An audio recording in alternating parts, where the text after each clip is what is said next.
Eh bien salut à tous, c'est Goten, j'espère que vous allez bien, en tout cas moi ça va nickel. Aujourd'hui on se retrouve pour vous parler d'un animé que j'ai plutôt bien kiffé cette saison. Car faut le dire, cette année je trouve que les animés ne sont pas souvent à la hauteur. Et je trouve que franchement depuis quelques temps les animés sont pas ouf.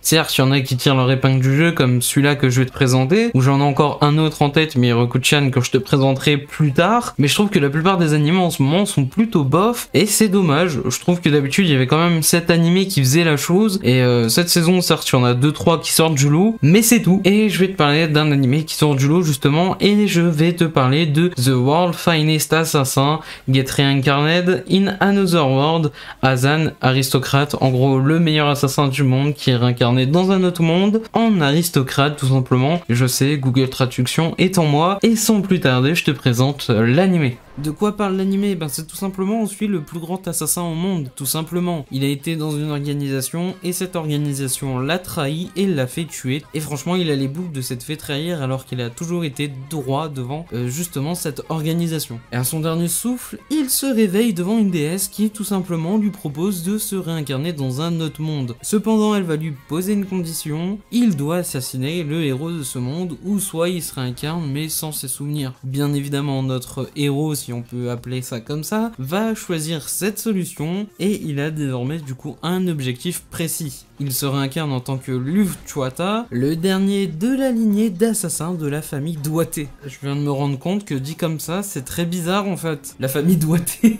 Bon, du coup on va le suivre dans sa nouvelle vie et avec la volonté d'accomplir son objectif et de pouvoir vivre sa vie comme il l'entend pour une fois. Et franchement, c'est un animé que j'ai plutôt bien kiffé. Et franchement, oui, j'ai bien kiffé parce que déjà, le personnage principal est badass. On va pas se mentir, on tombe sur un mec qui a toujours été droit dans ses bottes et qui a mis de côté ses émotions pour accomplir son travail. Et malgré tout, il se fait trahir et pour une fois, il ressent une émotion vachement forte qui est celle tout simplement de pouvoir se venger et un jour, justement, récupérer ses émotions.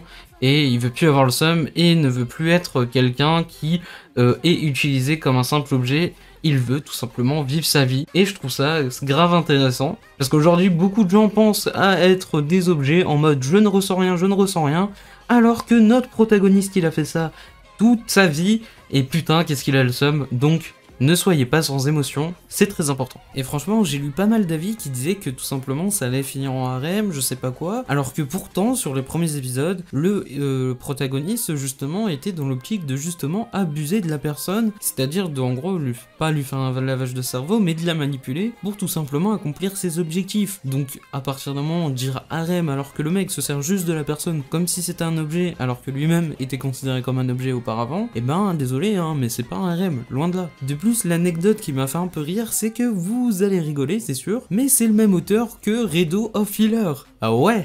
On voit clairement la transition entre Redo of Filler et celui-là. Tiens, voilà, je trouve beaucoup moins trash que Redo of Filler. C'est dans le sens où il y a vraiment pas de cul, mais c'est juste sur les scènes un peu gore, etc. Et je trouve ça vachement plus sympa de regarder des trucs comme ça, où c'est gore, ou que le mec baise 3/4 de son harem, c'est vraiment éclaté. Et puis justement, cet effet de gore, c'est un symbole. Le mec, il est assassin, et en gros, il torture pour avoir des informations. C'est justement dans son entraînement, il doit pas se laisser, comment dire, être sensible à sa victime. C'est vachement intéressant et c'est un rapport avec l'œuvre, alors que Redo of Filler c'était juste Ken pour Ken quoi. Pour ma vengeance. Arrête.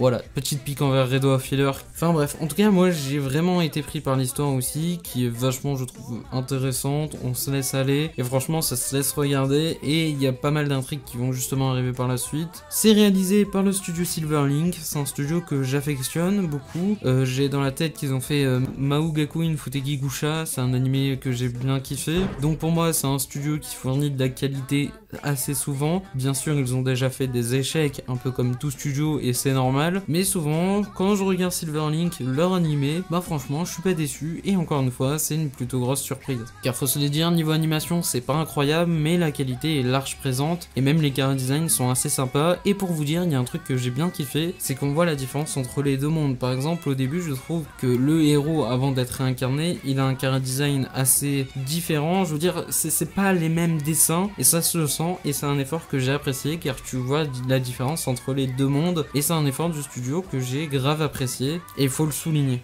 Enfin voilà, c'est un animé sur les genres action, aventure comédie, drame, fantasy, romance, ainsi que sur les thèmes assassinat, autre monde, harem et magie. Même si pour moi je le considère pas comme harem comme je vous l'ai dit précédemment. Il est disponible sur 2 sites de streaming qui sont Crunchyroll ainsi que ADN. Donc si t'as un abonnement chez un des deux, c'est magnifique, tu peux le regarder sans problème. En tout cas voilà, j'espère que cette vidéo vous a plu. N'hésitez pas à aller voir l'anime et me dire ce que vous en avez pensé en commentaire. N'hésitez pas aussi à vous abonner et à liker si la vidéo vous a plu. C'était Goten, on se dit à la prochaine pour une nouvelle vidéo. Ciao ciao.